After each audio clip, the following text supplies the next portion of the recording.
Hello, good morning everyone. आज आपका Hindi literature का लेसन नंबर 17 परीक्षा पाठ पढ़ाया और समझाया जाएगा। इसे आप बहुत ध्यान से पढ़ेंगे, सुनेंगे और समझेंगे।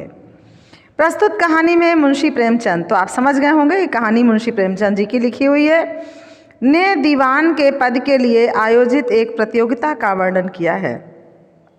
इसमें यह दर्शाया गया है कि सच्चे अर्थों में मनुष्य केवल विद्या और ऊंची उपाधियों से बड़ा नहीं होता। दया, परोपकार की भावना, कर्तव्य परायणता आदि से ही बड़प्पन प्राप्त करता है। प्रत्येक अधिकारी में विद्वता के अतिरिक्त इन गुणों का होना आवश्यक है। लेखक ने इसमें सिखाया है कि दीवान ने रियासत के पद के लिए उम्मीदवारों की परीक्षा किस प्रकार ली।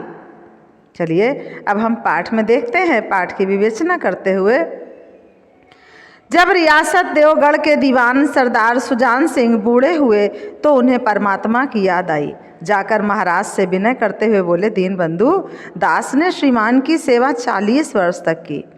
अब मेरी अवस्था डल गई है, राजकाज संभालने की शक्ति मुझ में नहीं रही। कहीं भूल चूक हो जाए तो बुढ़ापे में दाग लग जाए। कहने का आशय यह है कि अब वो चाहते हैं कि उन्हें कार्य से मुक्त कर दिया जाए, क्योंकि अब वो अपने आप को उस योग्य नहीं समझते कि वे दीवान पद का कार्य भार संभाल सकें। बुढ़ापे में दाग लगे का मतलब है कि सारी उम्र तो काम किया, तब तो बड़ी अच्छे से सारा काम मैंने निर्वाह किया। अब ऐसा ना हो कि कहीं कोई हमसे भूल चूक हो जाए तो हमारे ऊपर कलंक लग जाए, सारी जिंदगी की नेक नामी मिट्टी में मिल जाएगी। राजा साहब अपने अनुभवशील और नीति कुशल दीवान का बड़ा आदर करते थे। देखिए, ऐसे लोगों का सभी आदर करते हैं जो अपने कार्य में कुशल होते हैं। उन्होंने बहुत समझाया, लेकिन जब दीवान साहब ने न माना तो हार कर उन्होंने प्रार्थना स्वीकार कर ली, पर एक शर्त लगा दी कि रियासत के लिए नया दीवान आप ही को खोजना पड़ेगा। कहने का आशय है कि जैसे आप हैं ऐसा ही दीवान हमारी रियासत के लिए अब आप ही ढूंढ कर लाएंगे।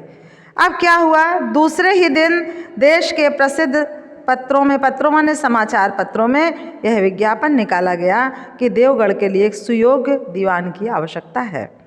जो सज्जन अपने को इस कार्य के योग्य समझें वे वर्तमान दीवान सरदार सुजान सिंह की सेवा में उपस्थित हों। यह जरूरी नहीं कि वे ग्रेजुएट हों। ग्रेजुएट का मतलब कि जरूरी नहीं है कि पढ़े लिखे ही हों, स्नातक परास्नातक ही किए हुए हों, मगर उन्हें हष्टपुष्ट होना आवश्यक है। 1 महीने तक उम्मीदवारों के रहन सहन, आचार विचार की देखभाल की जाएगी। जो महाशय इस परीक्षा में पूरे उतरेंगे वे इस उच्च पद को सुशोभित होंगे। इस विज्ञापन ने सारे देश में हलचल सी मचा दी। ऊंचा पद और किसी भी प्रकार का कोई बंधन नहीं, केवल नसीब का खेल है। सैकड़ों आदमी अपना अपना भाग्य परखने के लिए वहां से चल पड़े।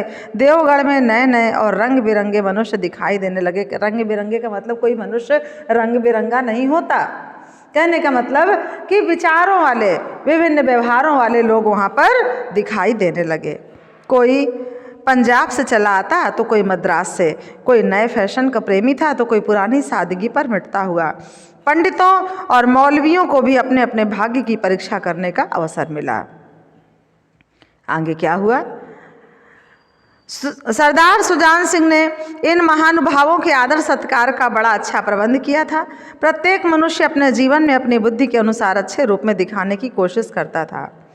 किस प्रकार से, वो देखिए कि मिस्टर आ, यहाँ पर किसी का नाम नहीं रखा गया, आ बा सा के नाम से ही बताया गया है कि मिस्टर आ 9 बजे दिन तक सोया करते थे, लेकिन आजकल वे बगीचों में टहलते हुए उषा का दर्शन करते थे। उषा अर्थात भोर का, सुबह का दर्शन करते थे। अब मिस्टर बा को हुक्का पीने की लत थी, परंतु आजकल बहुत रात गए किवाड़ बंद करके अंधेरे में सिगरेट पीते थे। अब मिस्टर सा, दा, जा आदि उनके घरों पर नौकरी के लिए जो नाक में दम था, लेकिन ये सज्जन आजकल आप और जनाब के बगैर नौकरों से बातचीत तक नहीं करते थे। कहने का मतलब अपने व्यवहार का प्रदर्शन करते थे कि वे बहुत ही व्यवहारिक हैं। महाशय का नास्तिक थे, मगर आजकल उनकी धर्मनिष्ठा देखकर मंदिर के पुजारी को पदच्युत होने की शंका लगी रहती है। कहने का मतलब पुजारी भी सोचता है कि मैं कहीं अपने इस पद से हटा न दिया जाऊं। मिस्टर ला को किताबों से घृणा थी, मगर वे बड़े बड़े ग्रंथ देखने पढ़ने में डूबे रहते थे। जिससे बातचीत कीजिए वही नम्रता और सदाचार का देवता मालूम होता था। लोग समझते थे कि 1 महीने का ही तो झंझट है, किसी तरह काट लें, कार्य सिद्ध हो गया तो फिर कौन पूछता है। अब आगे देखिए, लेकिन मनुष्यों का बूढ़ा जौहरी समझते हैं। जौहरी कौन है? जौहरी वो है जो हीरे को भी पहचान लेता है कि वो कांच है कि वो हीरा है। जौहरी आड़ में बैठा हुआ देख रहा था कि इन बगुलों में हंस कहाँ छिपा है। बगुले तो सभी दिखाई दे रहे हैं, अर्थात कहने का बगुले कैसे होते हैं? श्वेत रंग के होते हैं। हंस कैसा होता है? वो भी श्वेत रंग का होता है, लेकिन अपने गुणों से वो पहचाना जाता है कि इसमें बगुला कौन है और इसमें हंस कौन है। एक दिन क्या हुआ, एक दिन नए फैशन वालों को सूझी कि आपस में हॉकी का खेल हो जाए। यह प्रस्ताव हॉकी के मजे हुए खिलाड़ियों ने पेश किया। यह भी तो आखिर एक विद्या ही है, फिर हम इसे क्यों छिपाए रखें? संभव है कुछ हाथों की सफाई ही काम कर जाए। चलिए, तय हो गया, फील्ड बन गया, खेल शुरू हो गया। गेंद किसी दफ्तर के अप्रेंटिस की तरह ठोकरे खाने लगी। रियासत देवगढ़ में यह खेल बिल्कुल निराली बात थी। पढ़े लिखे भले मानुस लोग शतरंज और ताश जैसे गंभीर खेल खेलते थे। दौड़ धूप के खेल बच्चों के खेल समझे जाते थे। खेल बड़े उत्साह से जारी था। धावे के साथ लोग गेंद को लेकर तेजी से दौड़ते, ऐसा जान पड़ता कि कोई लहर बढ़ती आती थी।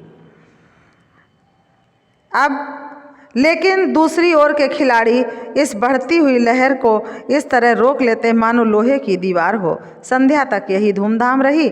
लोग पसीने से तरबतर हो गए। खून की गर्मी आंख और चेहरे पर झलक रही थी। हाँफते हाँफते वेदम हो गए, लेकिन हार जीत का निर्णय ना हो सका। अंधेरा हो गया था। इस मैदान से जरा दूर हटकर एक नाला था, उस पर कोई पुल न था। पथिकों को नाले में से चल कर ही आना जाना पड़ता था। खेल अभी बंद ही हुआ था कि खिलाड़ी लोग दम ले रहे थे। एक किसान अनाज से भरी हुई गाड़ी लिए हुए नाले में आया, लेकिन कुछ तो नाले में कीचड़ था और कुछ चढ़ाई इतनी ऊंची थी कि गाड़ी ऊपर न चढ़ सकती थी। वह कभी बैलों को ललकारता, कभी पहियों को हाथों से धकेलता, लेकिन बोझ अधिक होने के कारण और बैल कमजोर, गाड़ी थोड़ी सी ऊपर चढ़ती फिर खिसक कर नीचे पहुंच जाती। बेचारा इधर उधर निराश होकर ताकता, मगर कोई सहायक नजर न आता था। गाड़ी को अकेले छोड़कर वह कहीं जा भी नहीं सकता था। बड़ी विपत्ति में फंसा हुआ था। इसी बीच खिलाड़ी हाथों में डंडे लिए घूमते घामते इधर से निकले। किसान ने उनकी तरफ देखा, परंतु किसी से मदद मांगने का साहस ना हुआ।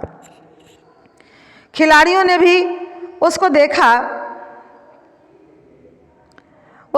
मगर बंद आंखों से मतलब कहने का है देखा सभी ने, लेकिन देखकर भी अनदेखा कर दिया। जिनमें सहानुभूति नहीं थी उनमें स्वार्थ था, मद था, मगर उदारता और भाईचारे का नाम भी न था।